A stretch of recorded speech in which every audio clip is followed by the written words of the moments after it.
Assalamualaikum warahmatullahi wabarakatuh. Yang saya hormati Ibu Wina selaku dosen pengampu. Pada kesempatan kali ini, saya Rizky Nebanyumili ingin mempresentasikan tentang ekonomi internasional nih dari pertemuan 1 hingga pertemuan 7 dalam langkah ulangan tengah semester.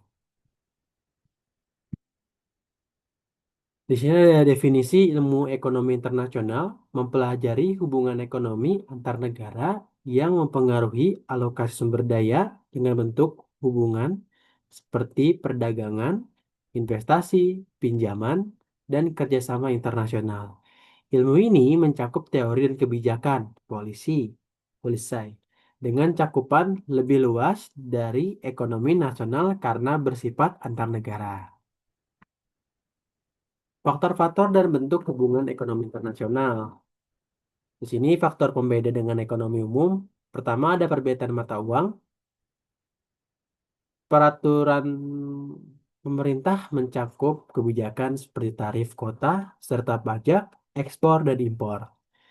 Ada mobilitas sumber daya meliputi perbedaan faktor produksi berupa tanah, tenaga kerja, dan modal antar negara.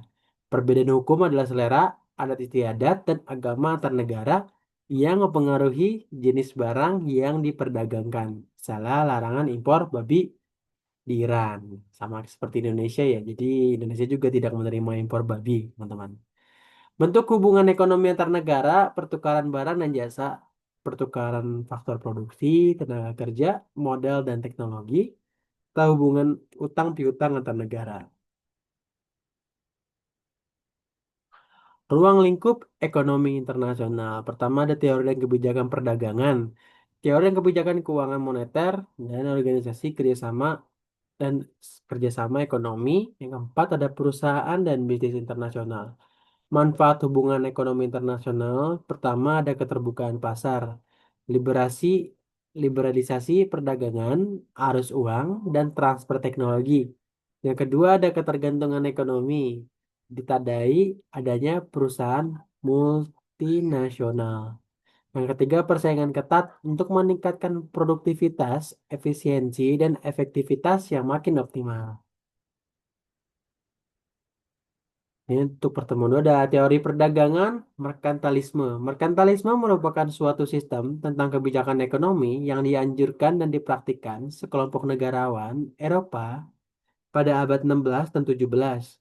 Dalam hal ini, mazhab ekonomi praklasik pada periode tahun 1500 sampai 1750, terutama di Eropa Barat yang mencerminkan ideologi kapitalisme. Faktor dan tujuan merkantilisme adalah pertama ada faktor yang menyebabkan aliran muncul.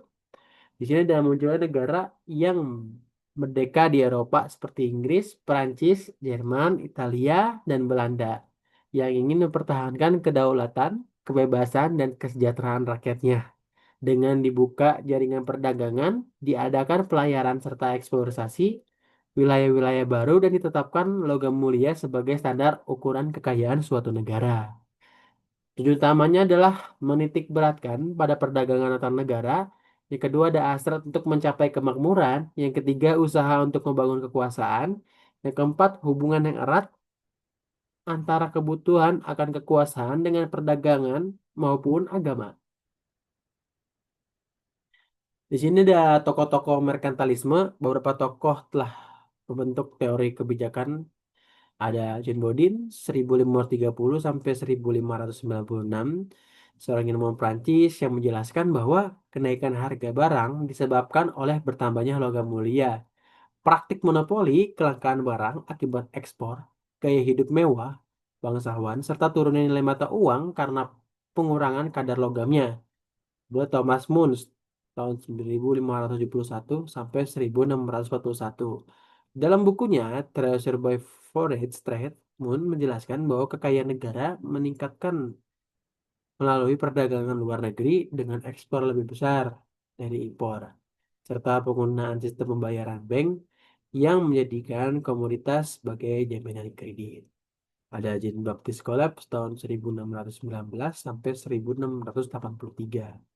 Jadi Menteri Ekonomi Prancis pada masa Louis Berfokus pada kejayaan negara melalui pengembangan industri perdagangan, subsidi kapal, perluasan wilayah jajahan, perbaikan transportasi, serta pengaturan tenaga kerja agar mendukung perekonomian nasional.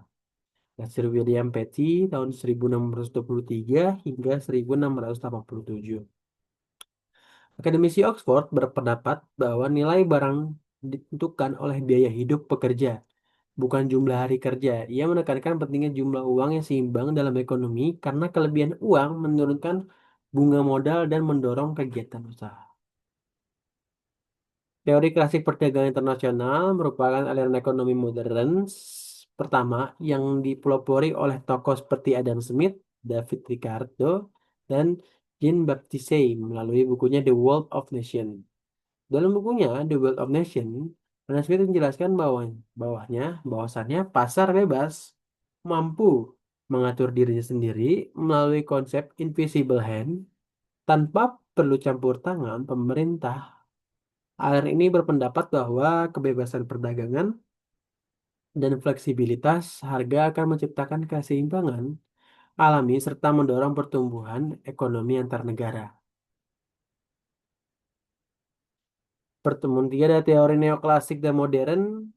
Neoklasik menekankan kepuasan marginal sebagai dasar nilai barang dan memperkenalkan konsep dynamic comparative advance bahwa keunggulan komparatif dapat diciptakan dalam perdagangan internasional. Teori ini mendorong efisiensi, keragaman produk, serta pemerataan pendapatan, namun kelemahannya adalah timbulnya ketimpangan sosial dan pengangguran karena telah berfokus pada efisiensi tanpa memperhatikan aspek moral. Yang kedua ada modern. Modern perdagangan internasional oleh Hector dan Ohlin menjelaskan bahwa perdagangan karena perbedaan faktor produksi, di mana negara padat tenaga kerja ekspor barang padat karya dan negara padat modal mengekspor barang padat modal.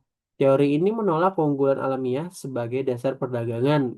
Namun muncul paradoks seperti relatif paradoks yang tetap tidak dapat dijelaskan melalui perbedaan teknologi, jenis tenaga kerja, dan tingkat pendapatan antar negaranya.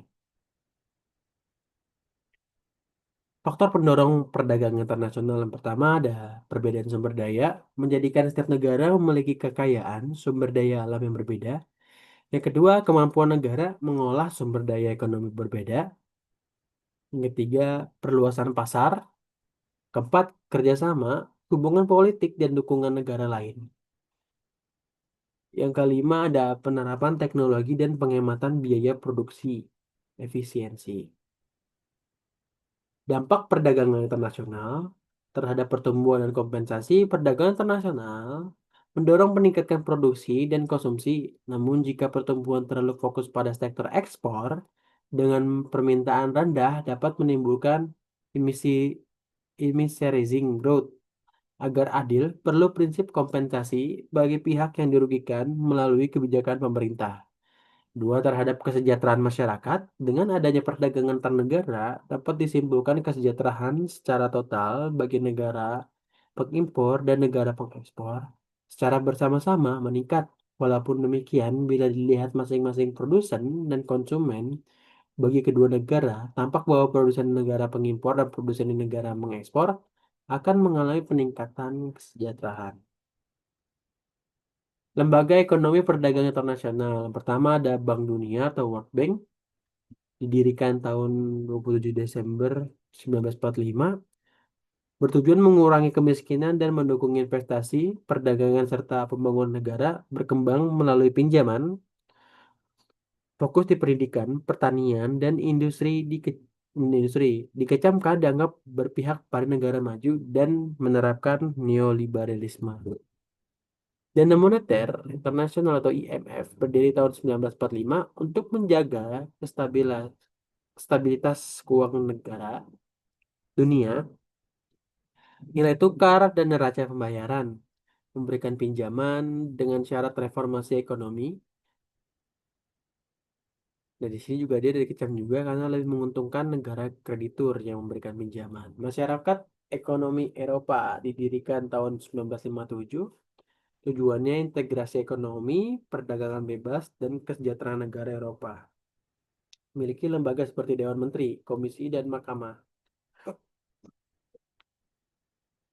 Di sini juga ada ASEAN, Penghimpunan Bangsa ASEAN Negara, dibentuk tujuannya memperkuat kerjasama ekonomi, sosial, budaya, dan menjaga stabilitas kawasan, menciptakan akta untuk perdagangan bebas di ASEAN.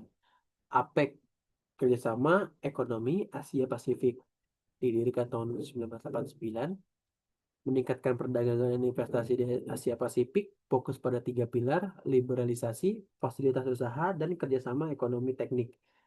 Ini mulai membahas isu politik dan keamanan. Ada IGI dan CGI untuk memberi pinjaman lunak kepada Indonesia, namun bubar tahun 1991 karena konflik politik digantikan CGI di bawah Bank Dunia untuk koordinasi pembangunan SBY agar Indonesia mandiri tanpa ketergantungan utang luar negeri. Integrasi ekonomi dan perdagangan internasional. Integrasi ekonomi adalah kerjasama antar negara untuk menghapus hambatan ekonomi demi meningkatkan kemakmuran bersama. Hambatan yang dihapus meliputi tarif, pajak, dan pembatasan perdagangan. Manfaatnya yaitu meningkatkan efisiensi dan spesialis produk, mendorong pertumbuhan produksi dan perdagangan, memperkuat posisi tawar internasional, meningkatkan kualitas dan teknologi, mempermudah mobilitas modal, serta tenaga kerja, dan memperkuat koordinasi kebijakan moneter dan fiskal antar negara anggota.